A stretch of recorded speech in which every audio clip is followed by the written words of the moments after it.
Hello Nanscoomblers and welcome to No Man's Sky! Now it's hard not to think of the Category 70 disaster launch, but that was 8 years ago. So in 8 years, what have they done? That doesn't seem too big. That's how you do it! So is it good now? Maybe? After the blunt force trauma, I can't tell anymore. But in case you haven't heard of No Man's Sky, it's what Star Citizen hopes to be like in a billion years. A sandbox game in space with procedurally generated planets.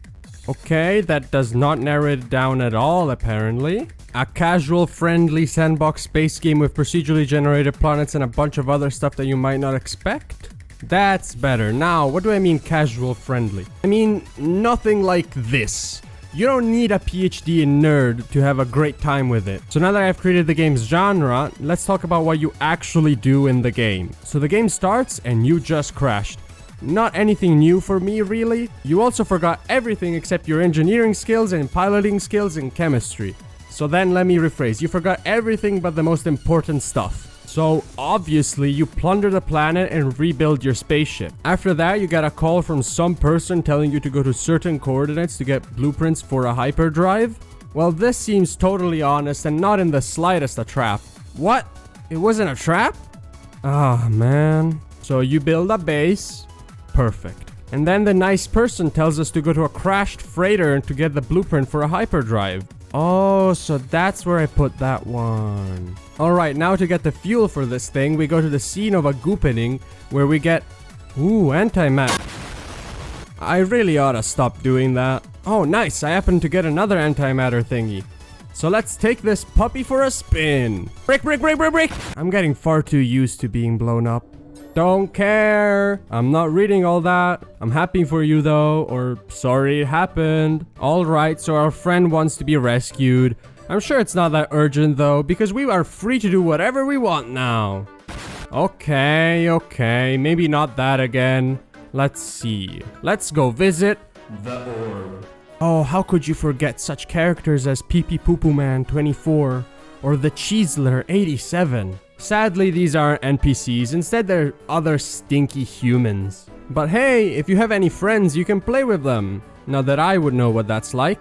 Anyway, the anomaly has a bunch of useful things like the mission board where you can hunt a group of pirates, raid a depot, attack a freighter, or take photos of the countryside. You usually get rewarded with a random good item and one of the 3 currencies, which are units, nanites, and quicksilver. Now, quicksilver, not gonna lie, kinda stinky. You only really use it at the cosmetic shop that does not have a banana cosmetic. Now, nanites, that's good stuff. You need them to research stuff in the anomaly and to get upgrades for everything. And then we have the most commonly used currency, units, which are used for literally everything else. One of the best ways to earn units is by using the economy system, which is wildly unrealistic because this is far too complex for people in finance to understand. But there's tons of ways to earn units. One of them are the aforementioned missions, given either at the anomaly or at any old space station. These missions usually award units or some resource that could be sold for units and reputation with one of the factions. Those being 3 species, the lizards, the rhinos, and the robots, or one of 4 organizations, the Explorers Guild, the Mercenary Guild, the Merchants Guild, and the only one that really matters, the Pirates. Because yes, piracy is an option. It does come at the expense of reputation with one of the races, but if you are already good friends with them, they will just overlook the several hundred murders you commit. But if you wanna be the good guy, you can also defend civilian ships from pirate freighters. These are the pirate freighters? This game just wants you to be a pirate at this point. They do have extremely obvious weak spots though, so destroying one isn't actually that hard. Once you do, you can claim it for yourself because pirates would never betray you. Now, once you own a freighter, you can buy frigates, which are bigger small ships with an annoyingly different name. The only thing you can really use those on is sending them on missions, which are basically just AFK quests. To send them on those missions, you have to build a specific room in the buildable area of your frigateer, where you can build totally normal legal things. Speaking of which, I wonder what people are able to do with the build tools. What the? I meant I can totally do that too. It doesn't matter. I was always more of a city organizer anyway. And this game lets you play that as well by letting you run your own little city. Let's see how it's doing. Ignore that. I guess my debt carried over. Uh-oh. That's the fun police, also known as the Sentinels. They don't like it when you collect stuff. They call it natural exploitation or immense pollution. But I mean, look at these little guys. What could they possibly ever do to me? I really need to stop saying things like that. Alright then, let's fight mecha on mecha. Ouch. But yeah, there are other vehicles that you can use to explore planets, in case the spaceship was too fast, I guess? To be fair, they are fun to use, and the submarine is actually useful to explore underwater. Speaking of exploration, so let's talk about the solar systems and planets you can encounter.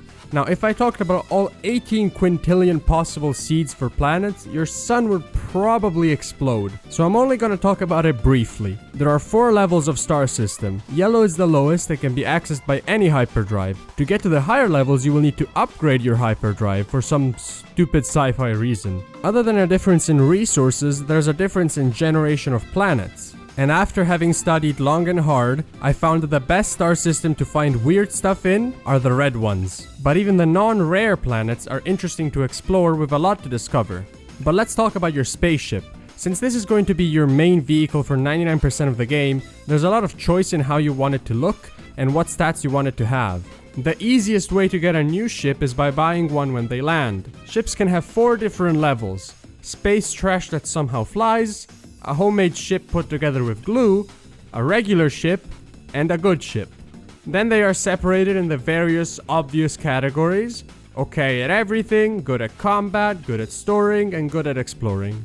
But there are also the less usual categories, like a sail-powered ship. Not entirely sure how it works, but I will have 4, thank you. The very generic exotic ships, which are either squids or balls for some reason. Then, for some spice, the living ship, which uses entirely different upgrades and doesn't take control of your body. Then there's the stolen police ships, which are very annoying to fuel, but as a trade-off they look sick as hell. There's also probably a bunch of other stuff that I either don't know about because I haven't encountered it, or I did not include to piss you off in particular, Peter. It's honestly quite impressive how much stuff there is for an indie. Oh, come on. Spam calls nowadays. Oh hey, that's my ride. I'm sure the facehuggers in there are very friendly. Smell ya later. You know, maybe 353 is a better number. Anyway, this game gets a flying sim setup out of 10. Now, if you watched this far, subscribe, like, and hand flyers with the channel's link at your local orphanage. Otherwise, I will plant a tree under your toaster that will grow every 4.7 months.